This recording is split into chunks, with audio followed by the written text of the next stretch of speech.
is because, as you may or may not have heard, Donald Trump intends to militarize Washington, D.C. today.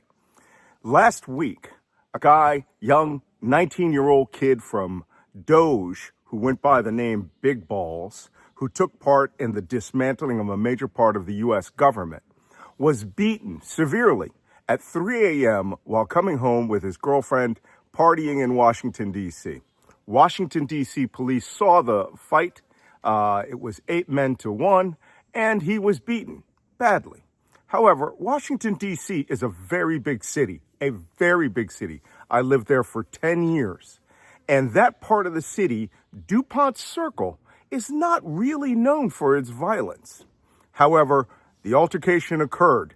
The next day, President Donald Trump, president, throw those quotes around it, was already talking about taking severe action against the city, which is an overwhelmingly predominant black city, in revenge for the beating of this guy.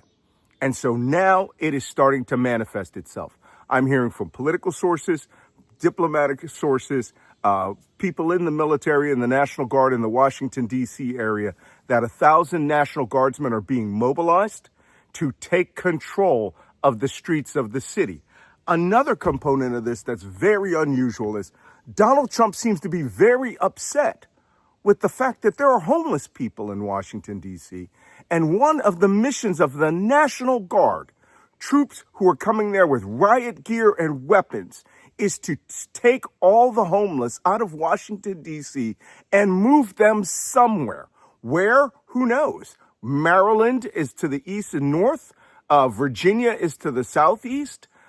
No one has any idea where they're planning on doing this.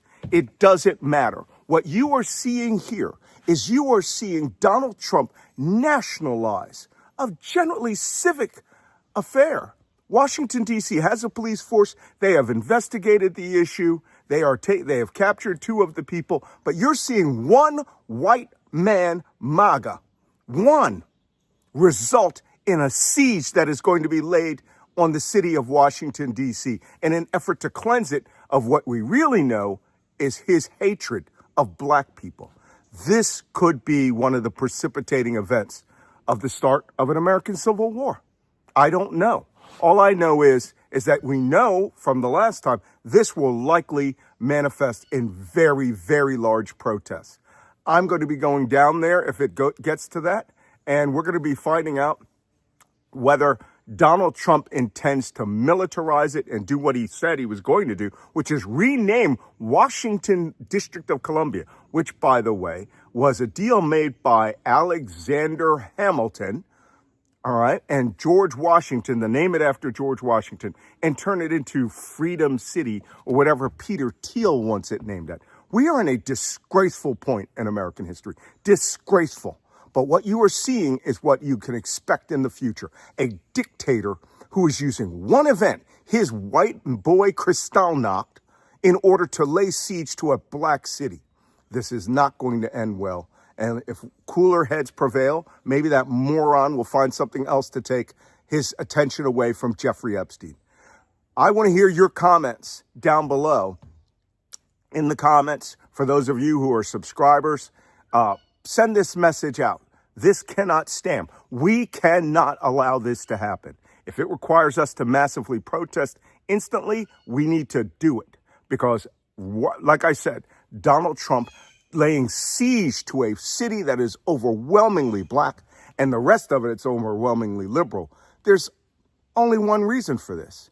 A white man was beaten and that worked for him, and that is unacceptable. This is how he's going to treat the rest of the country. So stay tuned. We're probably going to be having Substack lives throughout the day, but it is important you follow this particular story. It is designed to, of course, erase attention from Jeffrey Epstein, but this has the potential to have people lose their lives. We're already losing our democracy, but now this could be the start of the Second American Civil War.